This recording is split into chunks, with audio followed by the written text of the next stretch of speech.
तो कहीं ना कहीं लापरवाही पूरे देश में है, आम जनता में भी है, और इसको समझना और समझाना बहुत जरूरी है।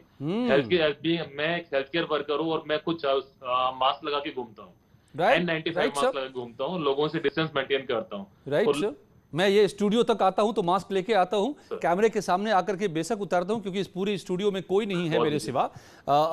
मैंने फिर से इसलिए लगा लिया है कि आपने जो मास्क का जिक्र किया तो हम सबको याद रखना होगा कि जब भी हम कहीं भी अपने से बाहर जाते हैं, घर से बाहर निकलते हैं, तो मास्क पहनिए। फिर से सारी चीजों को दोहराना होगा, जैसा डॉक्टर निमिर रस्तोगी ने कहा कि फिर से स्क्रैच से शुरू करना पड़ेगा। फिर से पिछले मार्च को याद कर लीजिए। बस मैं तो यही कहूंगा कि पिछले साल के मार्च को याद कर लीजिए, उन दहशत के दिनों को, और अब क्या क्या हुआ था।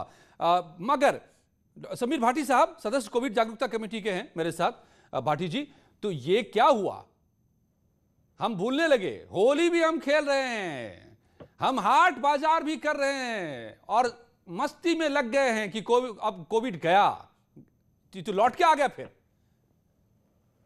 जी बिल्कुल, अगर हम पिछले साल का ट्रेंड भी देखें तो इसमें सबसे ज्यादा जो हमने देखने में आया चीजें कि जैसे ही कोई फेस्टिवल सीजन होता था उसके बाद ही एकदम से स्पाइक आया था, है ना। चाहे वो लास्ट ईयर हमने सबसे ज्यादा बोला था कि जैसे ही आपका Diwali, Dussehra, festive season, wedding season ये सब आएगा, और साथ के साथ आपका विंटर्स और पोल्यूशन, क्योंकि ये रेस्पिरेटरी वायरस भी है, जैसा अभी डॉक्टर साहब ने भी, डॉक्टर छाबड़ा ने भी बताया कि ये लंग्स को अफेक्ट करता है। तो एकदम से सडन हमारा जो है नवंबर दिसंबर के अंदर काफी ज्यादा न्यूमोनाइटिस के केसेस बढ़ गए, और काफी ज्यादा केसेस बढ़ गए, इवन बेड्स वगैरह हमें कम पड़ गई, ये सब चीजें। इसी तरह से जो भीड़ भाड़ का या कोई भी ऐसा प्रोग्राम होता है या ऐसे कोई इवेंट्स होते हैं, उसके बाद तो एकदम से सडन स्पाइक होता ही है, क्योंकि उस भीड़ भाड़ के इलाके में देखिए ना ये क्या तस्वीर है। ये होली का जो हुड़दंग हुआ है उससे हम ऐसे लड़ेंगे कि अभी हम दिखा रहे हैं तस्वीर को, ये जो तस्वीर दिखाई दे रही है।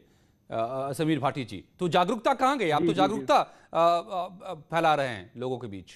जी, अब इसमें क्या था कि जैसे हमने देखा आपका जनवरी के अंदर, दिसंबर से जैसे केसेस थोड़े कम होना शुरू हुए, और जनवरी तक आते आते, और उसके बाद जैसे वैक्सीन आ गई, तब से एकदम लोगों को ये लगना शुरू हो गया कि कोविड चला गया है। वैक्सीन आने के बाद तो फिर और भी ज्यादा इस चीज को लेके थोड़ा कि वैक्सीन तो आई गई है, तो उसके बाद फिर अगर हम मास्क की भी बात करें तो मास्क सब जेब में लेके घूमते हैं या लगा भी लेते हैं। तो जो मास्क लगाने के एक्चुअल में एटिकेट्स है कि आप देखेंगे कितने सारे लोग हैं जो मास्क नाक के नीचे करके चलते हैं। आप ये शादी समारोह के प्रोग्राम देखिए कि उनके अंदर, ये आपने बड़ा सही कहा कि मैंने देखा है भीड़ भाड़ में भी हम सब देखते हैं कि लोग ऐसे मास्क लगाते हैं।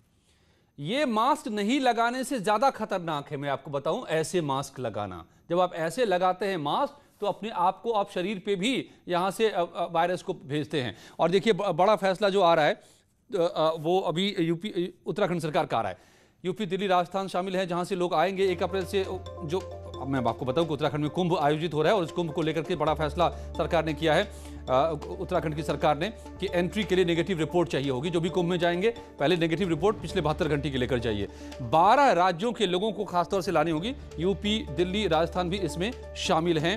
महाराष्ट्र, पंजाब तो शामिल है ही, छत्तीसगढ़ शामिल है ही, मध्य प्रदेश शामिल ही है, जो टॉप के स्टेट्स हैं जहां पर सबसे ज्यादा ये हैं।